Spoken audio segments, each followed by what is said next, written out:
A female office worker spotted a used car online with its sleek design and reasonable price. She immediately decided to take it for a test drive. During the test drive, the woman was very satisfied with the car, and the owner seemed quite pleased with her as well.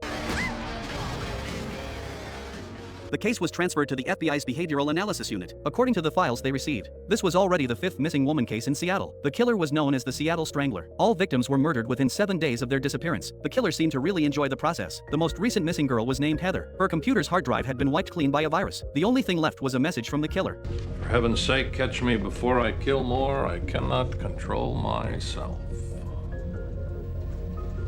The killer never let these victims live past 7 days. This meant they had less than 36 hours left to find him. Soon Gideon arrived at the Seattle field office with his team. They decided to start the investigation at the most recent murder scene. The victim, like the previous ones, had her fingernails clipped. They theorized the killer wanted to see these victims fight back, but not enough to actually hurt him. Before dumping the body, the killer dressed the victim in clean clothes. Gideon believed this was the killer's way of showing remorse for his actions. Meanwhile, Aaron and Reed visited the home of the missing girl, Heather. From a pile of car magazines, Reed discovered that Heather seemed to really love cars. According to Heather's brother, she was looking to buy a car on the market. Reed analyzed this detail. Buyers and sellers usually quickly establish a relationship of trust. If a man wanted to lure a woman into his car, the best way would be through a test drive. However, they still didn't have enough information to build a complete profile of the killer. While everyone was debating, Gideon used his experience to create the first profile of the killer. The killer was a white male around 30 years old, someone who wouldn't draw attention and could easily blend into any crowd. He also owned a black truck used for dumping bodies. Based on the brutality of his crimes, they deduced the killer had a criminal record, likely minor offenses. He categorized the killer as an organized murderer who very likely suffered from mental illness and enjoyed watching the news and maintaining cleanliness.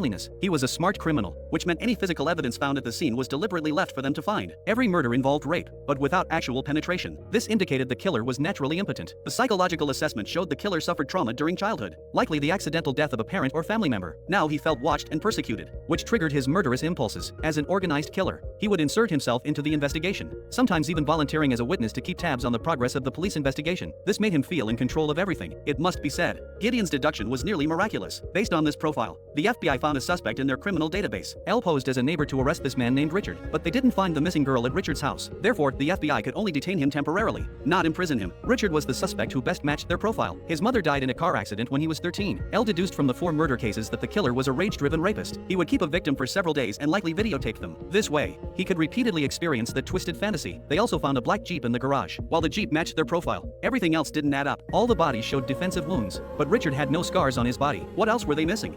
Meanwhile, Morgan checked Richard's room. From the room setup, it seemed inconsistent with Richard's age. It's a boy's room, not a man's.